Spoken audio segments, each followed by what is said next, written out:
Well, guys, we had sort of a quiet week this past week. That's right, awesome. Matt Miazga finished the season strong at Vitesse, which was cool to see. And we also got Romain Gall killing it still in Sweden, keeping up that fine form. Yeah, and then also Conrad De La Fuente adding to his trophy cabinet in his young career. So we got a lot to discuss today, and let's get started. So let's begin with none other than Matt Miazga. So Pat, how did Matt do in the final game of Vitesse's season? That's right. Matt had a very strong performance, Austin. He actually scored a goal in a 2-2 draw for Vitesse over Wilhelm II there. And that puts them to 6th place, in which ends them in a Europa League playoff spot, which is decent for Vitesse and Miazga, who has been very strong and a starter consistently throughout the season, and actually captained this last game. So it's great to see him. Yeah. And on a strong note there. And it'll be exciting to see how he performs going back to Chelsea, his parent club. And I think he definitely merits, like what we mentioned last episode, a step up, a better team there. Hopefully. Fingers crossed. Fingers crossed. We'll see. But yeah, and another interesting stat line to kind of back up his year. He had 150 aerial duels, and he won 122 of them. Oh, wow. I saw that stat on Twitter there, and it seemed pretty accurate. And I watched a few games here and there, and he definitely commands very well in the air and wins those physical battles. And so it'll be interesting to see where he will end up next year and how his career path continues. Yeah, and I mean, if he does go back to Vitesse, it's kind of cool to see him captain the side. That shows that they have a lot of faith in him just from the time he's been, at Vitesse for those 2 years. Definitely. So even if he does end up, going back, I guess, worst case scenario to Vitesse, which I don't think it's even that much of a worst case scenario. Think so either, he would definitely have a high standing and high regard with that team. And they'd be hopefully in Europa League if they qualify. And if they crucial playoff spot there. But also, Austin, that was an interesting point I just thought about as well that you brought up. Okay. Do you think maybe it's foreshadowing his captain then at the end of the season that could prove to be another return, or is that just kind of wishful thinking again? Well, I hope not. I mean, I like we just touched on, I guess it wouldn't be the end of the world if he was back at Vitesse, but I think he just captained that side because their regular captain, Kasia, wasn't playing. I forget his first name. I've said his name like 3 times, I think, on this from on this video. But so I don't think he played in that game. So I think that's why Matt was the captain for Vitesse. That sounds logical. In that game. So he's probably not. That probably wasn't their move, but it could have been their move since their regular captain wasn't in the lineup. They had to give the captainship to someone. Why not give it to someone that they truly trust? And maybe it was a sign of intent of them wanting him back for next year, even though it might not be possible, or it might not be what Chelsea decides. Yeah, I'm not sure, and that's a good point to bring up as well. And that again brings it back to my point, which we brought up in the last episode as well. That Bundesliga would be a great fit, and I know you watch a lot of the Bundesliga, and you could see him I think he'd do great. You think he'd do very well there in a league with John Brooks, another center. Well, maybe not for long. No, not for long. We'll see. Depends. But hopefully John Brooks is still up. But yeah, I think the Bundesliga would be a great place for Matt Miazga.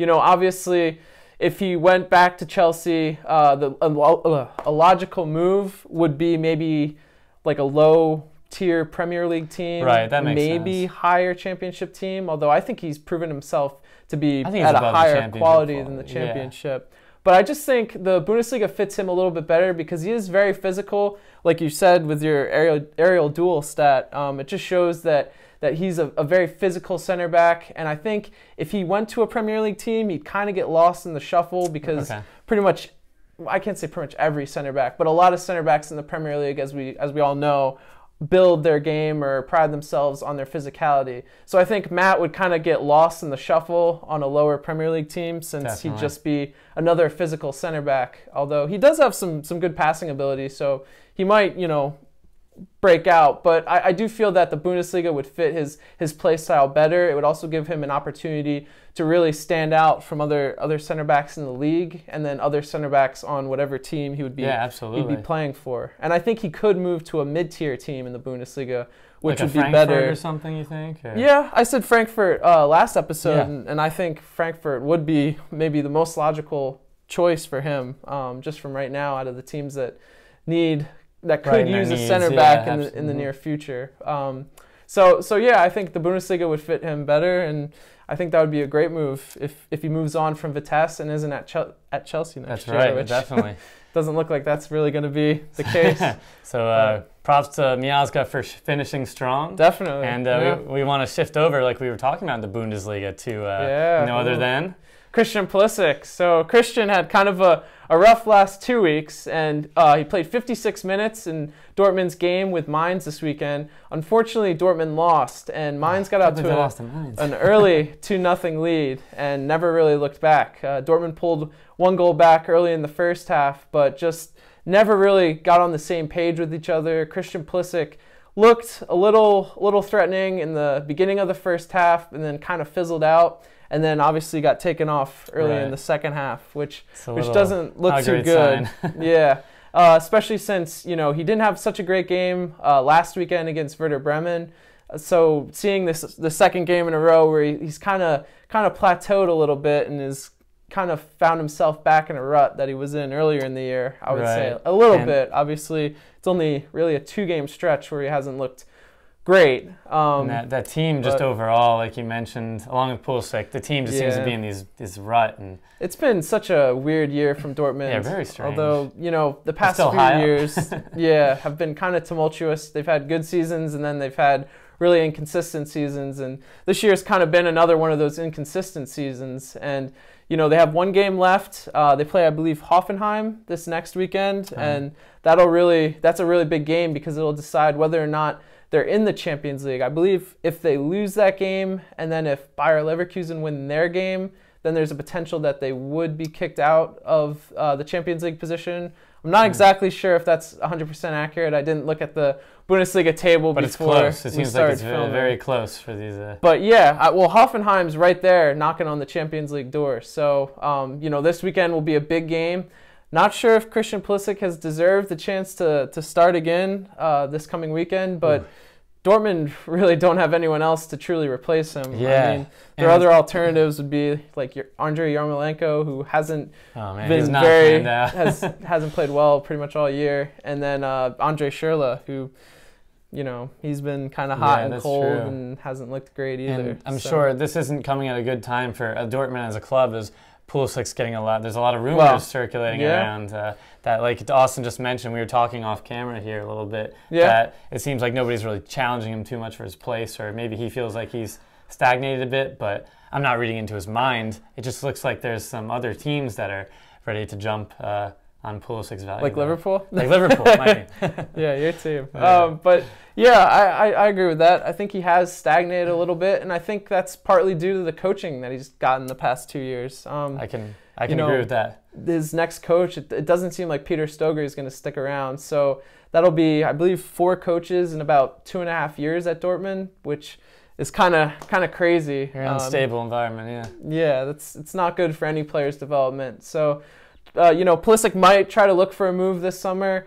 I'm not sure if I'm really 100% on board with it, just because I think the only teams that he realistically could go to, he wouldn't be a legitimate starter for those teams unless he really proved himself the second he walked in the door. So I'm a little timid on saying that he should go out and move to a different club. However, the situation at Dortmund's not the best for him.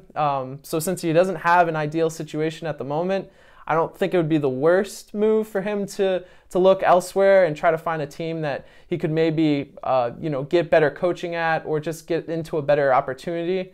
Although I guess the opportunities at Dortmund is still a pretty lucrative opportunity. Oh, yeah. But I think there's definitely potential for him to move this summer, and definitely there's a few teams interested. Oh yeah, quite a few teams. It depends on who has the money too and who's willing to pay the money. But, I think Christian Pulisic could move this summer. Should he move? I don't think he should move just yet.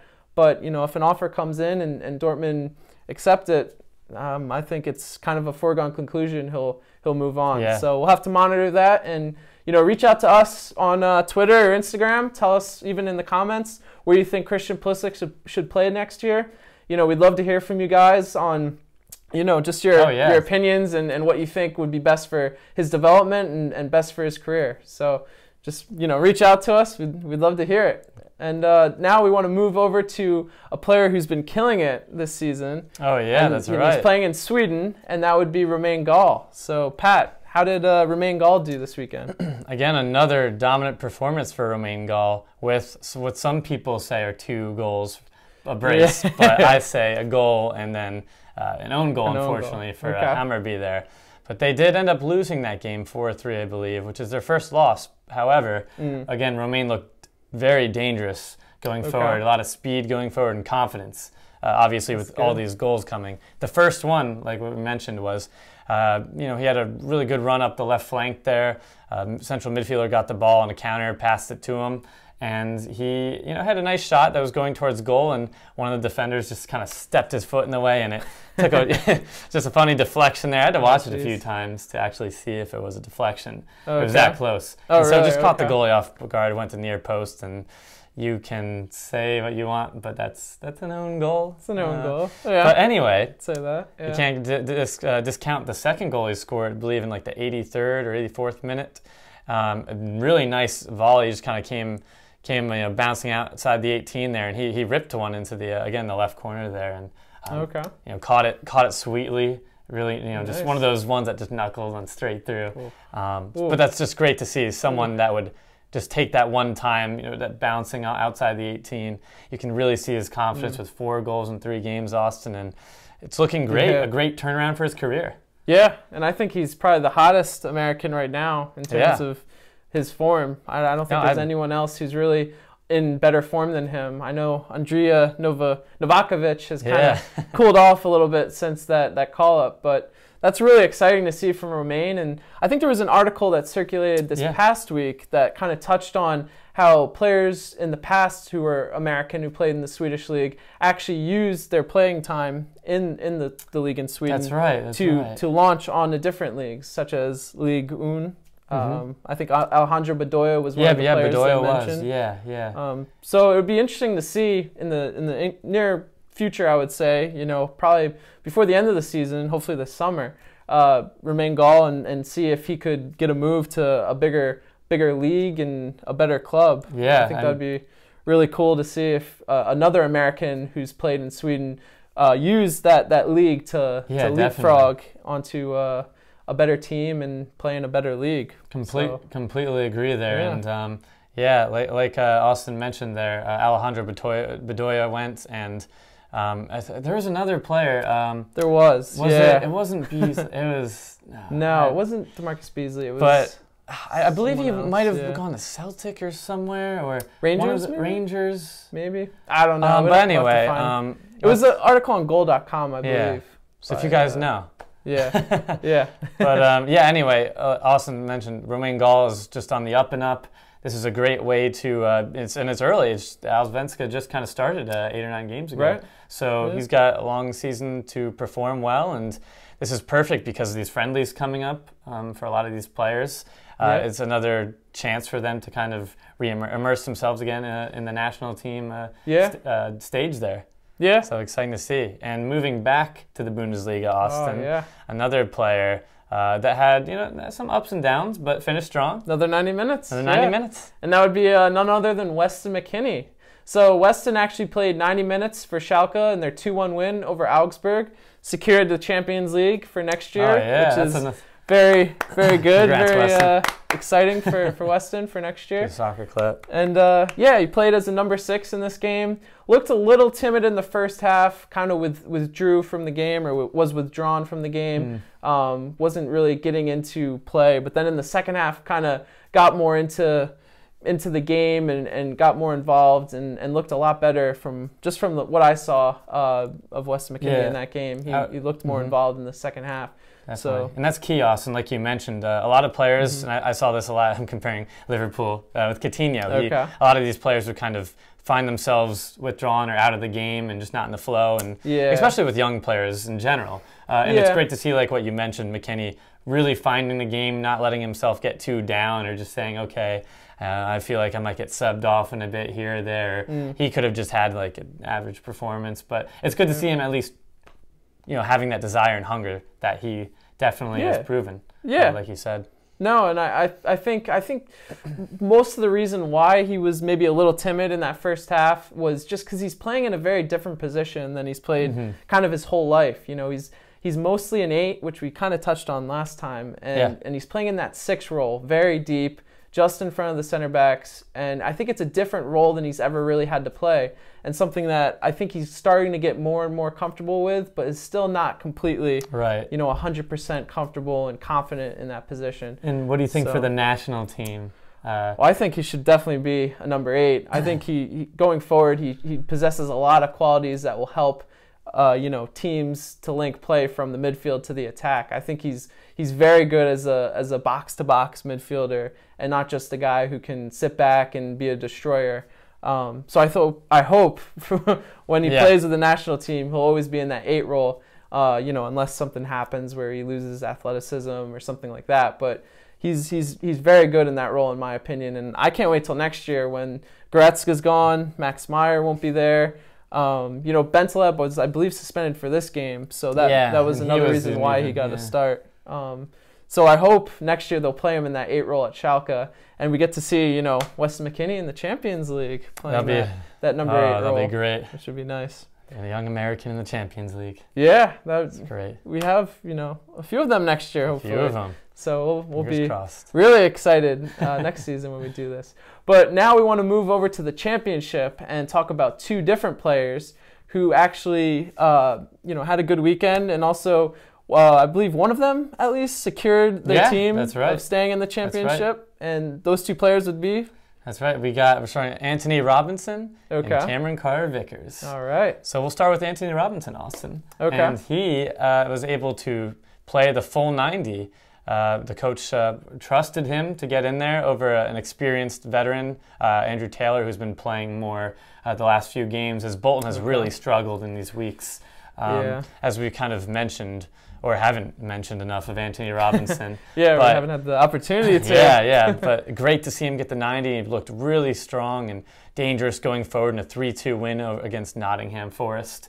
I actually believe they were down 2-1 at one point, and they kind of persevered, came back, and really threw everyone forward. And obviously Anthony Robinson on that flank really thrived, bending in those crosses and overlapping the midfielders. But another great way to end the season, and that's really crucial for a young player to battle in a relegation kind of or survival, I guess. Survival mode. Yeah, survival mode. And the great experience for a 20-year-old left back, especially going to a club like Everton, who has also had a finished in the top 10, obviously, but an up and down season, and it seems like not sure what's going to happen, but there's a good chance he could be part of the first team, if not go back on loan to a stronger championship team, which might most likely will be the case. But as opposed to some of the other players, difficulties playing, like let's say CCV for Tottenham, that's going to be tough, which we'll get to later.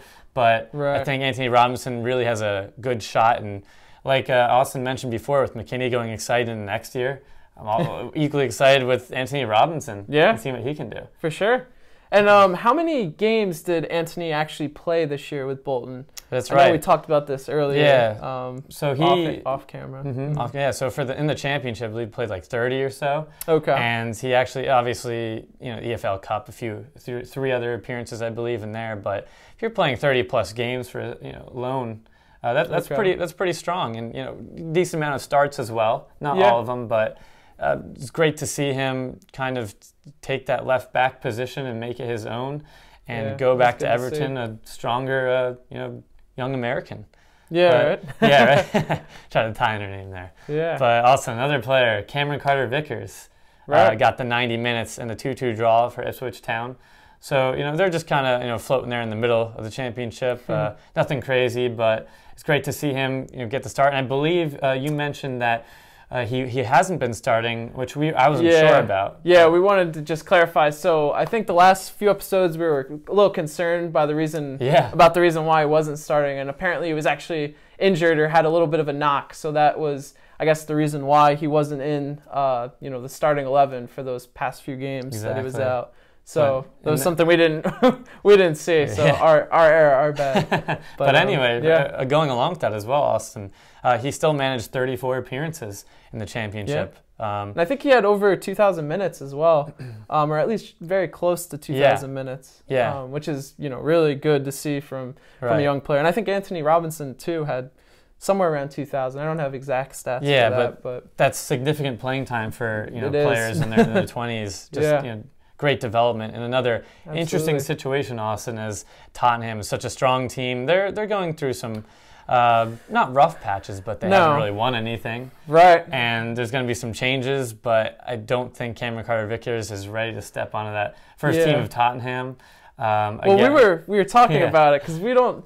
So we're a little interested to see what happens with Tottenham because, like Pat said, they haven't really won anything. They've kind of had a tumultuous year this year, I guess. They haven't played as well as people thought they would have played. Definitely. So we kind of foresee something changing. Something's got to change with the team in order to get them to that next level. So we're interested to see where Cameron Carter-Vickers fits into their plans, whether or not somehow they get him to stay and actually use him next year, which we don't really think is going to happen. But we're interested to see where he goes next year. Yeah, there's a lot of excitement and unknown uncertainties there. Yeah. So, but good uncertainties because, again, the players we've mentioned so far have all finished very strong and are getting playing time. Yeah. Again, it's always good to get professional. Yeah, minutes. always good. Always good. And another player that we're also very excited about, a few years younger as well. I believe 18, 19 19 now. Just turned 19. Yeah, just turned 19, and that is no other than Jonathan Amon. So Jonathan had another pretty strong game. Played 62 minutes. Unfortunately, North Zealand lost to Midtjylland 2-1. But Jonathan Amon, from what I saw in the brief glimpses of that game and just what I saw on Twitter, looked like he played, pretty well, was very dynamic on the wing. Looked like he could have had a penalty just from one of the tweets that North Zealand put out. But unfortunately, the ref didn't call it, but he got taken down kind of in the box, or at least fell down in the box. And mentioning that as well, Austin, you said he had some, I think, a good run where he was a little sloppy with the ball, but good strength, I think. I'm not sure if that was from this game, but we were watching some highlights earlier, and I think that was from the game like 2 weeks ago. Another highlight to bring up was that it was from the game against Brøndby where he came on as a sub. And he just showed amazing strength and composure, and he lost the ball, but then he went around the defender and won it back, and then just took it right into the box from there. And actually, I guess he never really got into the box, but he got fouled just outside the box, and just turned on the Jets like that. It's exciting to see someone with that pace. Mm-hmm. Yeah, he's got pace for days. And so really good to see Jonathan Amon getting more minutes. He started this game again and is really becoming a player that North Zealand's going to and trust to change games. That's awesome too. And just be that playmaker for them. That's not just get the ball to. That's not just a Randers or anything. No, like Perry Kitchen. Sorry, the shots fired. Yeah, right. But that's a pretty top level in the league. I think North Zealand's a very good team, pretty well known team, talented. Yeah. And it's a good launching pad, and we're not slighting them by saying that. We're just saying that they produce good talent and they move on talent because they give opportunities to younger players, which we wish more MLS teams did. But, honestly. Unfortunately, we're getting there, I guess. But another promising performance from Jonathan Amon. Really interested to see now what happens for these friendlies that are coming up at the end of May. He's playing himself into a good spot here. He very well could be. I wouldn't be surprised if he was on one of those rosters. Might be a little too premature just because he came back from injury a few weeks ago and is still 19, hasn't really proven himself to the extent that maybe Dave Sarakin or whoever's calling in those teams will want to see. Maybe I believe the summer after, if I'm not mistaken, could be the Gold Cup. Yeah, not the summer, the next summer. So no Copa America now, no Copa, which you found out. Yeah, but okay, I guess. I could see some arguments for and against, but again, that will be an exciting tournament down the road. Yeah. Hopefully we go young and bring a young squad to that Gold Cup. That would be nice. But definitely. Yeah, so it'll be exciting to see what these next few weeks have in store. And so now we want to finish with a player that had a great week last week and capped it off with a good end to his season this week,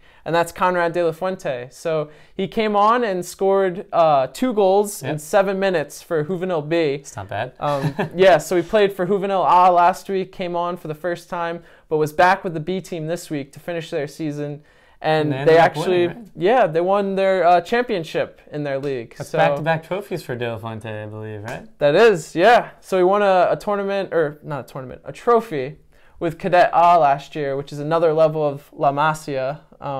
So exciting to see Conrad getting more hardware, getting more trophies to add to his closet, and is definitely a player that has a bright future if he sticks with the U.S. I know he has some other nationalities that he could, or nations that he could play for. I think Spain. I know Catalonia, which who knows where where that will factor in the future. But yeah, really exciting to see Conrad win a trophy. Also, Ben Letterman was on that team. He won a trophy as well. That's true. And hopefully we'll see Conrad now with Juvenil A next year. Hopefully he's graduated from Juvenil B. And this it'll be exciting. Like you mentioned with Conrad, he was involved in, I believe, some games against Costa Rica in the friendlies back in February or March, I think, for one of the youth teams. I think it was the U18. Yeah, I want to say it was U18. But looked good there, and exciting young prospect in La Masia, like Austin mentioned, is we don't see too many. Really, any other Americans in the fold there. Yeah, besides Ben Letterman, who's just turned 18 and wasn't a starter for this Juvenil B game. So a little concerning, like we've touched on, I think, before. But yeah, like you said. What a great really academy to develop in. And absolutely. See where it goes from there, Austin. But yeah, so we'll keep monitoring Conrad, and hopefully he'll do big things. All right, guys, you know what time it is. Austin, you ready? I'm ready. Getting ready. Ooh. I think it's about time for quick kicks. So you could test Dwayne Miller. It's Altidore over the wall, and that one is in! Josie Altidore from a long way out. The opening goal for the United States. So to start things off this week, Bobby Wood, who got the start and the goal last week, played 90 minutes. However, Hamburg lost 3-0 to Frankfurt. And Eric Palmer-Brown got another 90 minutes under his belt in an unfortunate 2-1 loss to Zulte Waregem, and puts KV Kortrich's Europa League hopes down the drain. And as always, guys, thanks for watching. Make sure you hit that subscribe button. And before we end our show today, we just wanted to float out a few ideas that we had for the upcoming summer, since we'll have really no games to comment on. The U.S. isn't in the World Cup this summer, so unfortunately we won't get to talk about the U.S. in the World Cup. But some of the ideas that we have are, we wanted to give our analysis on the World Cup if you guys are interested. We also wanted to do some individual player profiles, outlining a player's career up to this point in their career, and also where we see them in the future. And then we also wanted to maybe get some players on the videos that we produce each week. So one final, I guess, idea we had, and let us know if you want to hear this idea by liking this video. That way we'll know that you guys are really interested. But we wanted to do a segment on 19 U.S. players under the age of 19. So let us know if that interests you guys. We'd be more than happy to do that video, and we'd be excited to do that video. Oh, yeah. But we want to just make sure we're producing content that you guys are finding engaging and helpful to you guys to quality content. Yeah, quality content. So reach out to us on Twitter or Instagram. We're checking those daily and trying to post on them daily. Oh, yeah. And also leave a comment if any of those ideas, or if you have an idea, make sure you comment. Let us know what it is, and we'd be happy to work with you and talk about your idea on the show. And again, all these topics we're bringing up in the 19 under 19, all are preparing us for that one moment that we will finally achieve that goal. Hopefully, one day we will win the World Cup. One day.